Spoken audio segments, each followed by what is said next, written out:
Greetings, ladies and gentlemen. Welcome back to another episode here on True Confessions Naija.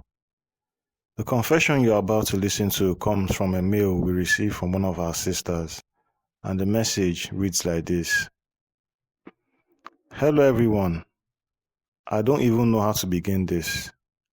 My heart is heavy, and I am shaking as I share this story. But I believe someone somewhere needs to hear what I went through. My name, I'll keep anonymous, but please listen to me carefully. I am back home in Nigeria right now, but the things that happened to me in Europe, specifically Italy, completely destroyed me.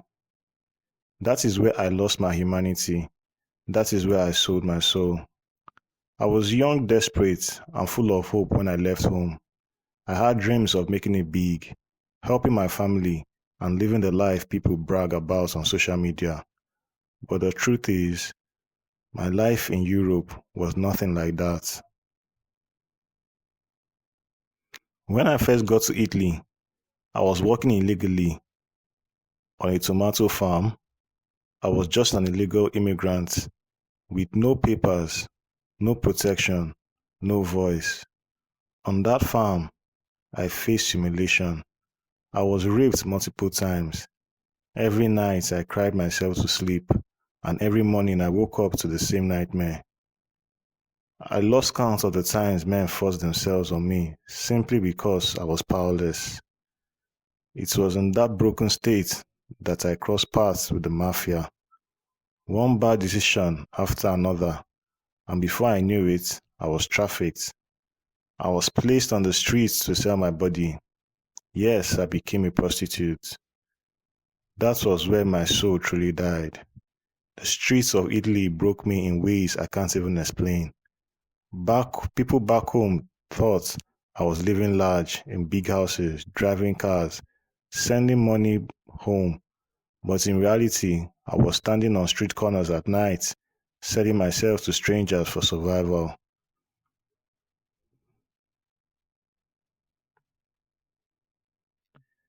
There were many other girls with me, Ghanaians, Nigerians, and so many others. Some of them used charms to survive. They would speak with priests back home, asking for protection. They said the charms would keep violent clients away or protect them from the police raids. At first, I thought it was all superstition, but when I saw how some of the girls managed to avoid trouble again and again, I became curious. I was later introduced to a priest from my own country by another woman. That was the beginning of my downfall. I started using charms too, thinking they were harmless, but soon I began to have strange, terrifying dreams. Dark figures chasing me, blood, shadows, whispering my name. I confided in the priest. He told me something that changed my life forever. He said, "Your destiny is not here. Your wealth is waiting for you back home." So after almost 7 years in Europe, 7 wasted years of prostitution, pain, and fake smiles, I returned to Nigeria. I came back with nothing. People in my village couldn't believe it. They thought I had been living in mansions in Europe. I had lied to them, telling them I was in France living the good life. Meanwhile, I had been selling my body in a small Italian town. The shame ate me alive. I had nothing to show for all those years. But then, I went to see the priest again. He told me something that seemed like a fairy tale at first. He said he could make me rich, powerful, and respected. He said I'll never have to return to Europe as a migrant. If I ever traveled, it would be as a tourist, staying in five-star hotels. All he needed from me was a sacrifice. At first, I thought he meant animals, but no, he meant something far darker. The first test he gave me was shocking. One night, I returned to his house, and he told me he wanted to taste me. He said since I had been in Italy so long, he wanted to know if I still tasted Nigerian or European. I can't even describe the humiliation, but I let it happen. That was my first step into the abyss. Then he told me something that made me shiver. He said, "One of your relatives must go blind." I cried. I begged him to change it, but he explained that spiritual blindness had to fall on my family. That way, they would never truly see the evil happening around them. Even if they notice strange things, they would be too blind spiritually to pray against me. And so it began. One by one, I sacrificed my family, my elder brother, who trusted me with his life, my cousin, who came to Lagos looking for my help, even my mother, my sweet mother, who prayed for my success every night. By the time I had sacrificed 5 members of my own bloodline, I was instructed to buy a bathtub. Not just any bathtub. This one was to serve as my altar. I contacted a man in construction, someone who used to build strange requests for the rich and powerful. He didn't ask questions. He built the bathtub inside my home. The priest told me the blood of my sacrifices will fill that bathtub. I went on a spree. I created a Tinder account. I knew most men there wanted only hookups, and that was exactly what I needed. I would invite them over. That moment, we got into the bathtub. Something terrifying would happen. The water would turn red. The man would panic, asking what was happening.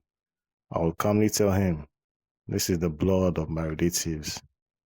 The shock was always too much. They would faint.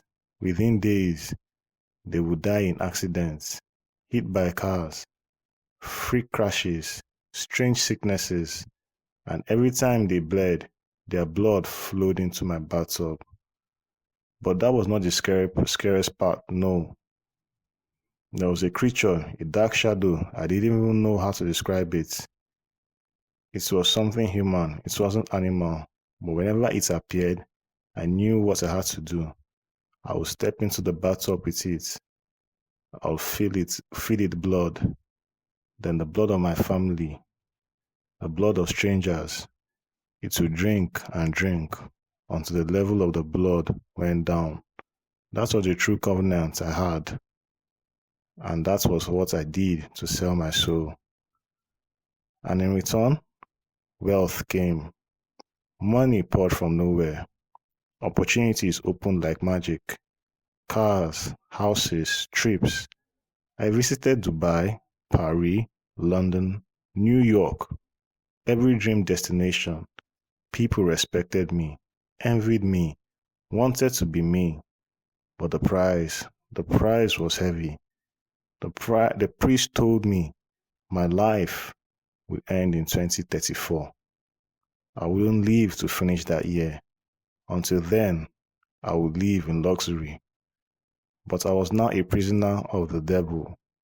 Sometimes I ask myself, was it worth it? Yes, I hustled. Yes, I made it. But I destroyed my own bloodline. I killed my own family. I live every day with a smile on my face. But deep inside, I know what I am. People listening to me right now, you may judge me, you may hate me, but understand this. Many people are suffering in silence, and some of them will never even live to taste life. Me, I have lived. I have seen the world. I have eaten the forbidden fruits, and I know my end is already written. This is my confession. Thank you for giving me the opportunity to share my confession. I'll be reading your thoughts and feedbacks in the comments. Dear listeners, right there was a message that was sent to me by one of our sisters. Let us try to talk to her in the comment section. Things they really happen for this our world. Now, wow.